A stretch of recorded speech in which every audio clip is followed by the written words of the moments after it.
Mahafinaritra tompoko vavy toy izao indray no mety ho taona na tsika hoe prévision saisonnière mandritra ny 3 volana ho avy manomboka ny volana décembre 2024 hatramin'ny volana febroary 2024.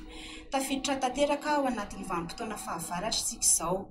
Ho jerentsika aloha ny mpamaritra ny toetrandro maneran-tany na ny singa hoentintsika mamaritra an'izany toetrandro izany dia ny fihafanan'ny ranomasina manodidina ny fehintany aty amin'ny Oceana Pasifika sy aty amin'ny Oceana Indiana.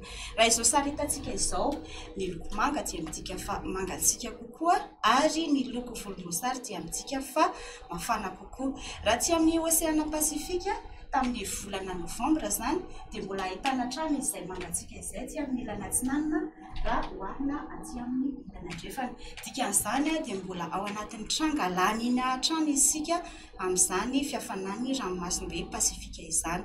Ny aty amin'ny Oceana Indiana izay hitantsika eto kosa dia mitovitovy ny fihafanan'ny ranomasina manodidina fehintany na ny ilany atsinanana zany na ny ilany andrefana. Izay ny momba ny mpamaritra ny toetrandro.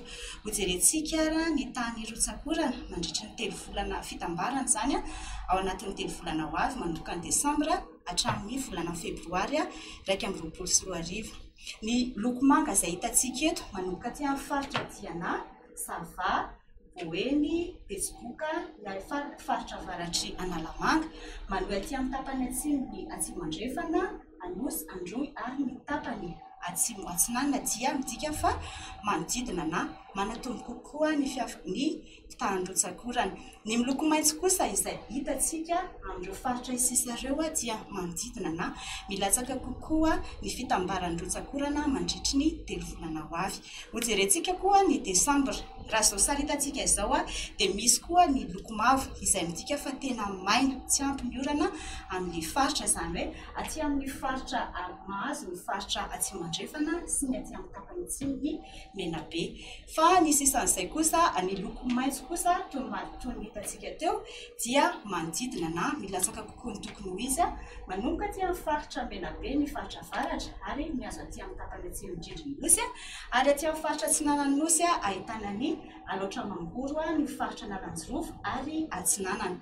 Ny miloko manga manomboka aty amin'ny faritra Diana miazo hatrany hatraty amin'ny tapany avaratry atsimo atsinanana kosa dia manodidina na mihoatra ny tokony ho izy ny tany rotsakorana. Toy izay ny momba ny rotsakorana. Ny momba ny salamisan'ny maripana indray mandritra ny 3 volana ho avy dia mafana kokoa izay hitantsika saika akapobeany manerana ny nosy izay loko mena hitantsika izao afa-tsy ny aty amin'ny faritra avaratry ny nosy sy ny aty amin'ny tapany atsimo nosy izay manodidina na manatombo kokoa no tokony ho izy ny maripana. Izay ny 3 volana. Ny volana desambra kosa dia mbola mitohy hatrany ny hafanana izay hitantsika izao satria mafana be isika manerana ny nosy.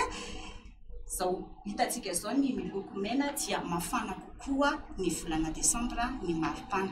Izay tompoko lasy tompoko vavy ny vinavina ny tonon-taona mandritra ny 3 volana manomboka ny volana desambra hatramin'ny volana febroary 2024 dia misaotra antsika hatrany manaraka anay tsy tapaka momba an'izay vinavina ny tonon-taona izay ary dia manasa anareo hatrany anaraka anay dia amin'ny 2 volana toy izao indray tsika miona dia velomana tompoko.